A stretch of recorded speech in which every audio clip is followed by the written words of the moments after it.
Refleksi terbimbing presentasi kerangka filosofis Merdeka Belajar oleh Tia Hayati SPD, calon guru penggerak Angkatan 4. Salam guru penggerak. Merdeka Belajar. Pendidikan menurut Ki Hajar Dewantara adalah pendidikan umumnya berarti daya upaya untuk memajukan budi pekerti, karakter, kekuatan batin, pikiran, intelek, dan jasmani anak-anak selaras dengan alam dan masyarakatnya. Pengetahuan dan pengalaman yang saya dapat setelah mempelajari secara mendalam pemikiran-pemikiran Ki Hajar Dewantara. Pemikiran Ki Hajar Dewantara mengenai pendidikan dapat berubah pola pikir saya untuk mengubah paradigma pembelajaran yang selama ini saya terapkan. Banyak pengetahuan dan pengalaman baru yang saya temui setelah saya mempelajari dan mendalami pemikiran dari Ki Hajar Dewantara, di antaranya adalah menuntun segala kodrat yang ada pada anak-anak sehingga anak dapat mencapai titik keselamatan dan kebahagiaan yang setinggi-tingginya. Dalam hal ini, menuntun bukan pada kodrat dasarnya, tapi menuntun untuk memperbaiki tingkah lakunya. KHD juga mengingatkan bahwa dalam menuntun kodrat anak harus disesuaikan dengan kodrat alam dan kodrat zaman. Kodrat alam adalah lingkungan alam tempat peserta didik berada, baik itu di kultur, budaya, maupun kondisi alam geografisnya. Sedangkan kodrat zaman adalah perubahan dari waktu ke waktu. KHD menegaskan juga bahwa didiklah anak-anak dengan cara yang sesuai dengan tuntutan alam dan zamannya sendiri.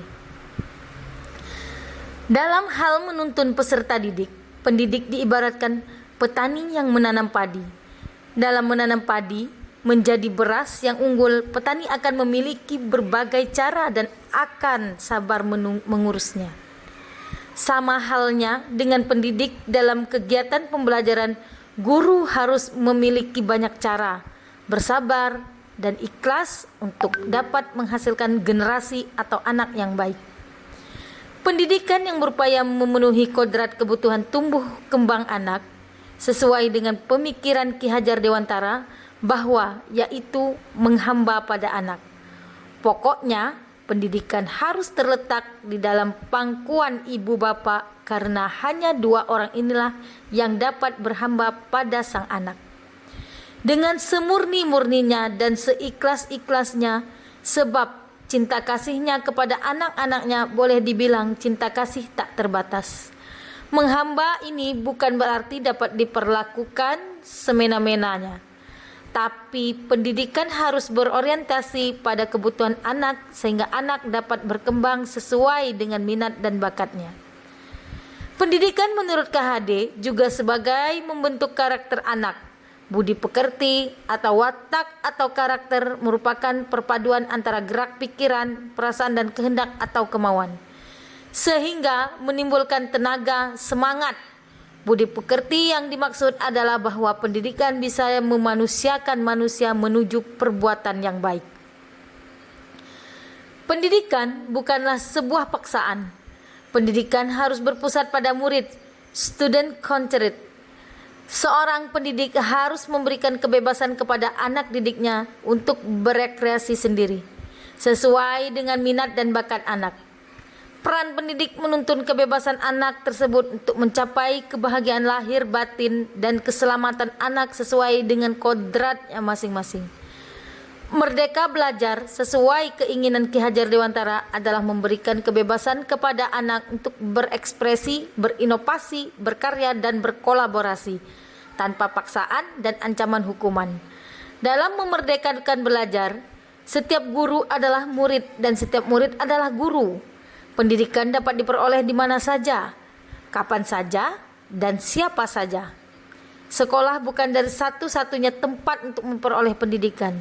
Setiap rumah adalah sekolah, setiap sekolah adalah rumah. Bahkan di jalan atau di hutan, sekalipun kita dapat belajar sesuai kodrat. Apa kekuatan saya dalam menerapkan pengetahuan dan pengalaman Menjadi seorang guru sangat mudah, namun banyak orang yang tidak dapat menjalankannya dengan penuh tanggung jawab. Kekuatan saya dalam menerapkan pengetahuan dan pengamatan baru yaitu saya cukup mampu memahami peserta didik, perancangan dan pelaksanaan pembelajaran, evaluasi hasil belajar dan pengembangan peserta didik untuk dapat mengaktualisasikan potensi yang dimiliki. Saya memiliki kemampuan personal yang mencerminkan kepribadian yang mantap, stabil, dewasa, arif dan berwibawa, menjadi teladan bagi peserta didik dan berakhlak mulia. Saya cukup memiliki kemampuan untuk berkomunikasi dan bergaul secara efektif dengan peserta didik, sesama pendidik, tenaga kependidikan, orang tua atau wali, peserta didik dan masyarakat sekitar. Memiliki penguasaan materi pembelajaran yang cukup luas dan mendalam sesuai dengan kurikulum mata pelajaran yang saya ampu di sekolah.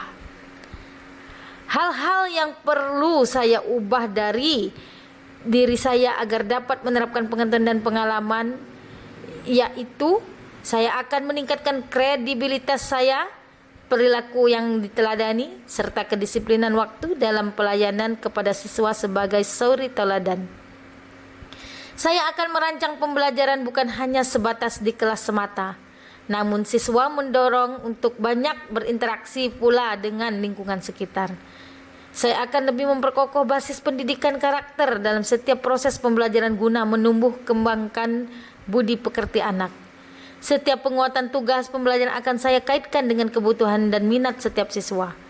Selalu berkomunikasi dengan rekan guru, kepala sekolah, orang tua, dan stakeholder yang dipandang perlu, guna pengembangan kualitas pembelajaran anak yang berpusat pada kebutuhan anak. Perubahan konkret yang saya lakukan setelah memahami pemikiran Ki Hajar Dewantara, yaitu sesuai dengan semboyan KHD bahwa jika di depan murid, saya akan menjadi teladan, di tengah akan memberi semangat, dan di belakang akan memberi dorongan. Saya akan menanamkan nilai-nilai budaya kepada peserta didik dan nilai-nilai karakter yang akan tercipta peserta didik yang memiliki watak dan budi pekerti yang baik. Saya akan mengubah paradigma pembelajaran sesuai dengan pemikiran KHD, yaitu merdeka belajar, yang artinya pendidikan harus berpusat pada murid, disesuaikan dengan minat bakat murid, serta harus menyesuaikan dengan kodrat alam dan kodrat zaman dari peserta didik. Perubahan inilah yang meyakinkan saya bahwa kedepannya saya menjadi seorang guru akan dapat mengubah siswa yang awalnya memiliki karakter dan minat belajar yang tidak sesuai dengan potensi yang mereka miliki menjadi sesuatu yang sesuai dan keinginan siswa, dalam arti sesuai dengan minat dan bakat siswa, sehingga tercipta siswa yang mampu memiliki budi pekerti yang baik dan memiliki intelektual yang tinggi.